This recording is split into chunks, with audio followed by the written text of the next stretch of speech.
Hi BookTube and welcome to a new video. This is a tag video. It's a tag video for authors, but it applies to BookTube as well. And it's called the Writers Are Weird tag.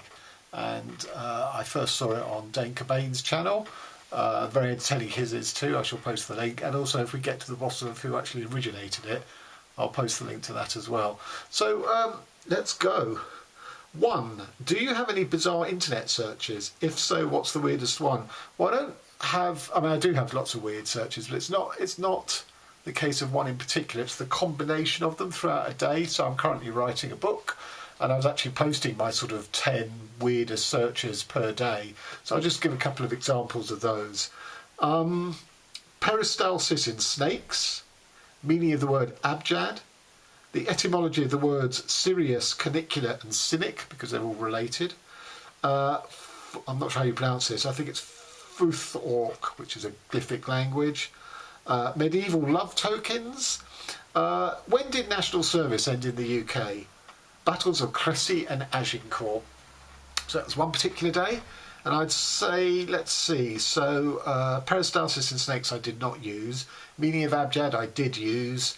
Etymology of Sirius, Canicular and Cynic I did use, and then I've since edited it out. Futhorc is in. Medieval love tokens is sort of in. When did national service end in the UK?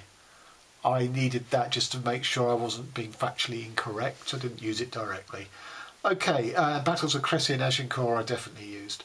Okay, and this is on another day. Vinculum amoris, salamander mythology, milkweed, monarch butterfly toxicity, yawning and precession in ballistics, do Lido's chlorinate. What are balls of yarn called? And I think I went for the word skin, and there was another interesting one, which I know I can't remember, but both of them are in, both skin and the other one are in. I think it might be clue actually, which in a detective novel is kind of useful. Sunken sundials, quick draw McGraw, and the Wentworth scale. Most of those are actually in one way or another. So if you can glean what my book's about from that diverse lot, good luck to you.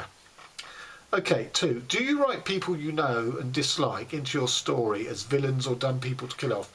No, I don't, because I don't write characters in that sense. My characters are not plot bound where they are killed off or humiliated or anything. That's just not what I write. I think there are bits of real life people that I use in my central character, but my central character is always it's their interiority. So I'm much more interested in that rather than sort of paying off old schools. And in fact, I've just finished a memoir, which I'm going to be fairly scathing about because it's just paying off old schools, and I hate books that are like that. Now, admittedly, that's not fiction, but it kind of makes it worse that it's in non-fiction.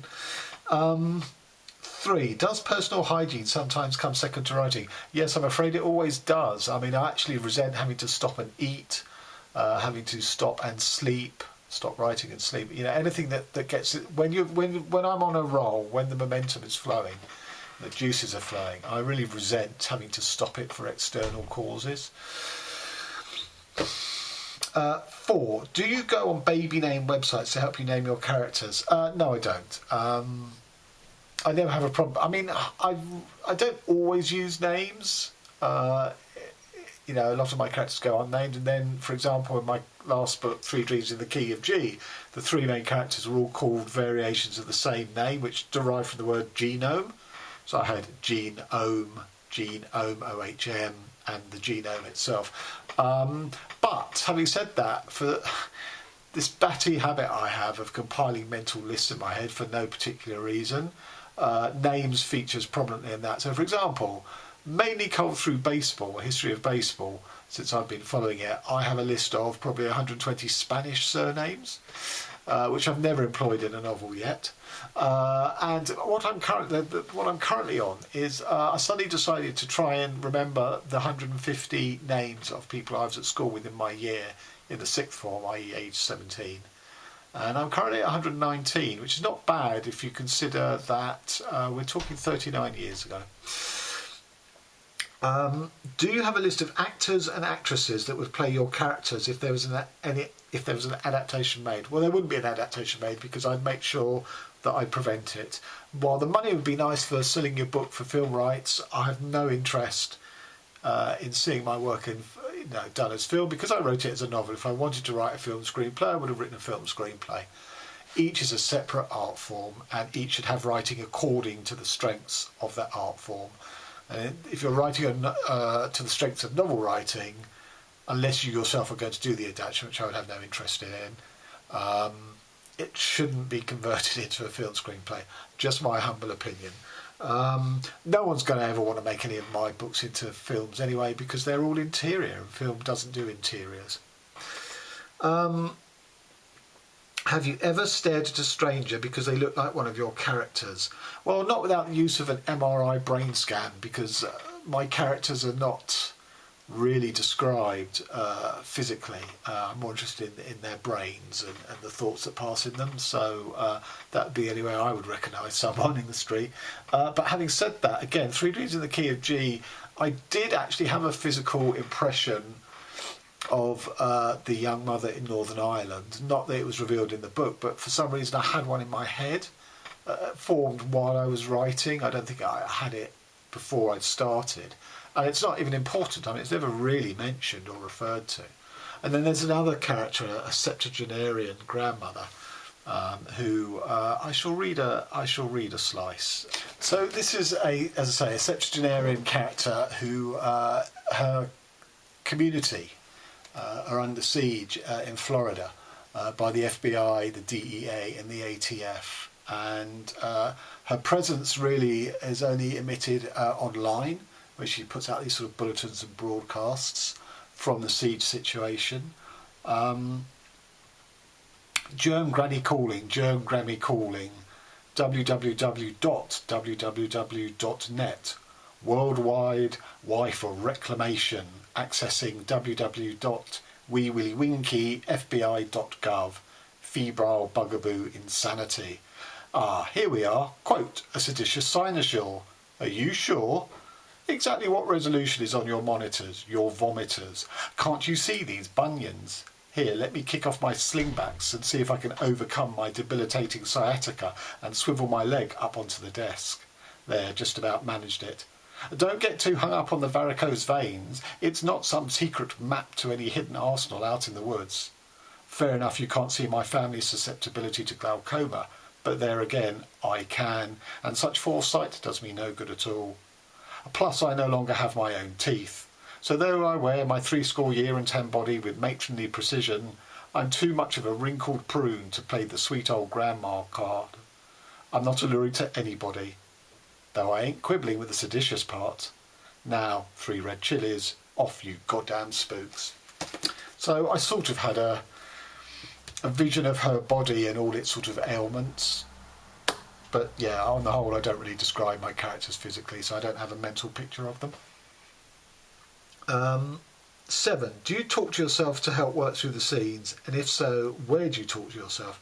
I don't, but I do have one draft late in the redrafting process where I read it aloud just to see how the sentences flow and scan, to, take pity on the poor reader, where if you don't do that, you could give them a sentence which basically they run out of breath for. Can't get to the end. So I think that's quite an important function. 8. While writing, do you make the expressions your characters are making? Well, not consciously, and because I don't have a mirror set over where I write, I don't know if I'm doing it unconsciously. And also, I really describe expressions of characters. To me, their voice tells you everything you need to know about their emotions, their thoughts, their values, their worldview. I don't need expressions to kind of convey that. 9. Do you ever practice answering interview questions in case you make it big? Well, I don't, but when I finish writing a book, I always sort of think, okay, well, what are the themes of this book that I want to talk about, that I want to push and get out sort of front and central? And part of that includes what questions I might be asked on it. But I do that as part of the marketing. It's not necessarily about interviews. It's like, well, if I've got a strapline or a pitch to, in a social media graphic or something, a one-liner. So I think about that a lot, and obviously having done that work, it does sort of prepare me for interviews when they arise. 10. Do you have a soundtrack and or playlist for your book scenes from your book? Yes, I do, although increasingly less so now.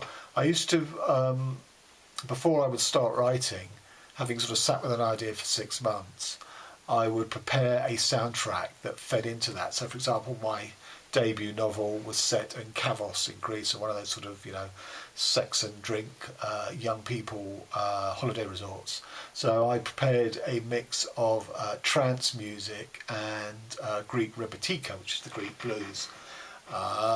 Another of my novels, Time After Time, has a 40-track Spotify playlist of stuff that I was listening to while I was writing the book, but actually all those songs feature in the book itself, because one of the characters is a sort of rather shady DJ on a Cinque Council estate who's mixing tracks. He's basically sort of playing the soundtrack for the estate.